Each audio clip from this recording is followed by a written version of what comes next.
there's a Python demonstration where we analyze the behavior of a cantilever beam subjected to concentrated load using symbolic computation and numeric evaluation. So this what we'll get for a final result. So let's start by defining the libraries. So here we are using the SymPy and NumPy for computation and Matplotlib for plotting the graph. Here first we are defining some symbols. So W is for applied concentrated force, L is for total length of beam, A is for location of applied force from the free end, and E is for modulus of elasticity, and I is for moment of inertia. Okay, so we are just defining the symbols. Then we have some boundary conditions. So RA and MA both are at the free end, which means the left end. So RA equals to 0 because there is no vertical reaction at the free end, and MA is equals to 0 as well because no moment at the free end because it is not constrained, right? So these are RA and MA. And then we have fixed end, that is the right end.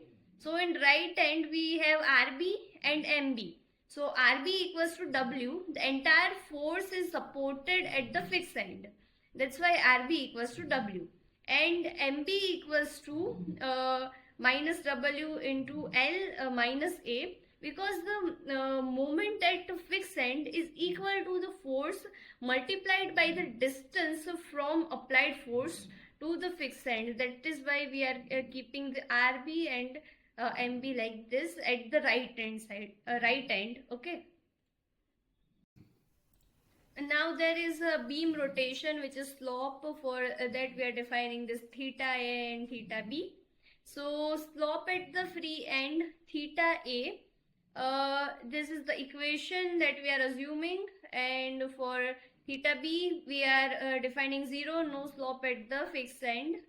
And then we have beam deflection vertical displacement. For that we are using this beta A and beta Y, or you can say YA, YB. And for the same purpose we are defining YA deflection at the free end and YB equals to deflection at the fixed end. So these are the boundary conditions that we are assuming for the beam.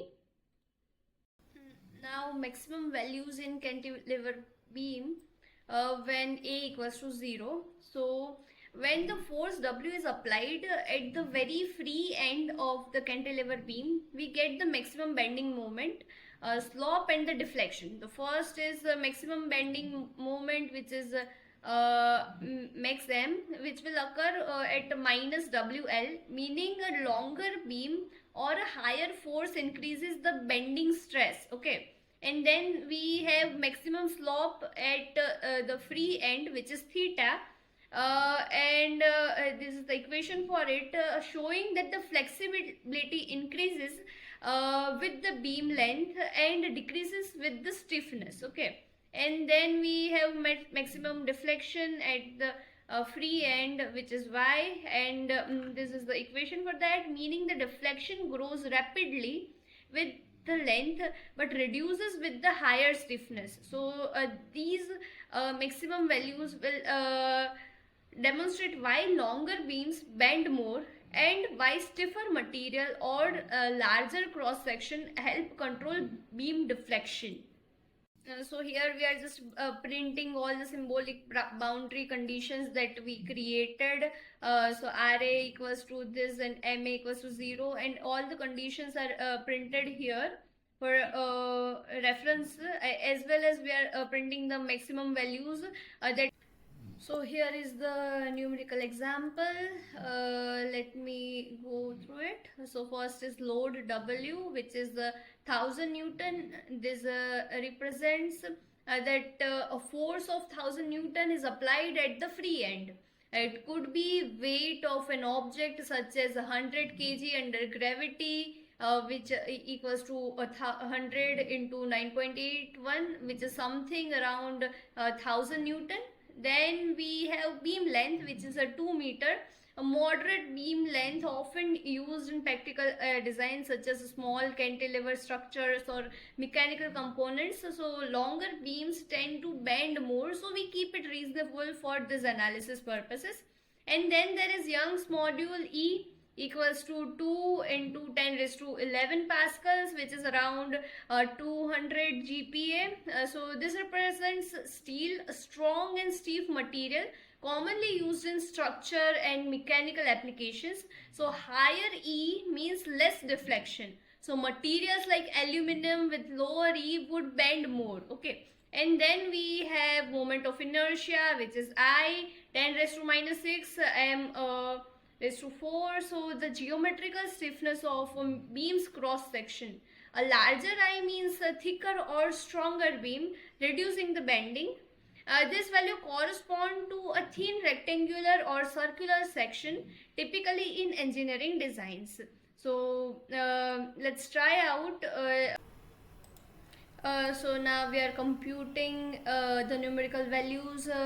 We are substituting the selected numerical values into formulas for maximum bending moment, slope and deflection to obtain the real world results. Okay, so first is maximum bending moment.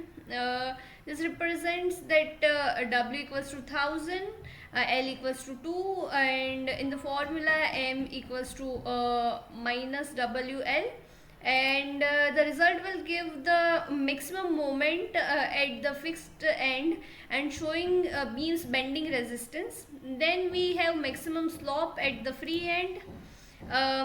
Substitutes the value into theta, and higher E or I reduce the rotation, making the beam stiffer here. And we have maximum deflection at the free end, which is this, and this determines the largest downward displacement of the free end. A stiffer material, higher E, or a larger cross section, higher I, reduces the deflection here. And then we are printing all the numbers here. We need to visualize the plot here. So we are giving x values and y values. X values is like we are generating the beam position here with the x, and this represents the different positions along with the length of the beam. And then we have y, which equation computes the deflection. So y of x for each value of x. Okay, and we now are plotting this figure, and this is the standard code for plotting. You can find it online via Matplotlib, and you can have these type of cantilever beam deflection where x-axis means the beam length and the y-axis means